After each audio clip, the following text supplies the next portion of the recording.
যে গাড়ি চালাতেন সেই গাড়ির ডালা খুলে মাথায় পড়ায় মৃত্যু হলো এক চালকের। তিনি জিরানিয়ায় একটি ইটভাট্টাতে কাজ করতেন।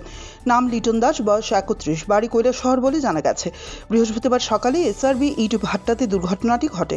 প্রথমে তাকে নেওয়া হয় রানীরবাজার প্রাথমিক হাসপাতালে, সেখান থেকে আনা হয় জিবি হাসপাতালে, কিন্তু শেষ রক্ষা হয়নি।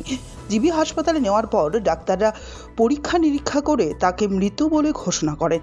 খবর পেয়ে হাসপাতালে ছুটে আসেন তার পরিবারের লোকেরা। এদিকে অভিযোগ, ইটভাট্টা কর্তৃপক্ষ রানীরবাজার হাসপাতাল পর্যন্ত এলেও জিবি হাসপাতালে যায়নি। মৃত শ্রমিকের পরিবারকে উপযুক্ত ক্ষতিপূরণ প্রদানের দাবি উঠেছে। তো ইট লোড করার যায় সেটা ডালা পড়িয়া এমন হয়েছে। কোন জায়গাতে হয়েছে ঘটনা? এটা অরিজয় বাট্টা, কি বাট্টা জানি, নামটা সঠিক মনে নাই। উনি বাট্টার মধ্যে কি কাজ করতো? হ্যাঁ, কি কাজ করতো উনি? এ তো ড্রাইভার, যে কিসের ড্রাইভার? ওই তো হাইবা টিপার।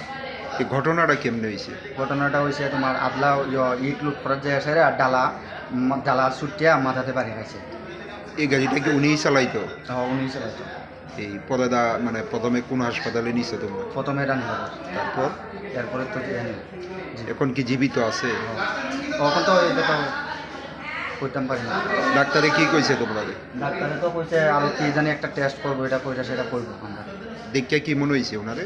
তো মনে তো হইতাছে মানে নাই। নাম কি ওনার? রিফন দাস, বাড়ি কোন জায়গায়? কৈলাসহর। বয়সটা কত হইব? 31। তো এখানে মানে একই থাকে নাকি? এই তো একা বলতে ওই একাই থাকে। কতদিন ধরে মানে এই বাট্টাতে কাজ করে? বাট্টাতে ওইটা তো আমি সঠিক কইতে পারি না। আপনার কি হয়? তো ভাইয়া বন্ধু হিসাব এখন বাট্টার মালিক বা ম্যানেজার আইছে নি কেউ? না, তারা রানীবাজার অব্দি আসলো, আয়া সেটা গেছে। তারপর আর কোনো সাহায্য করছে না? Bureau report, CNA TV.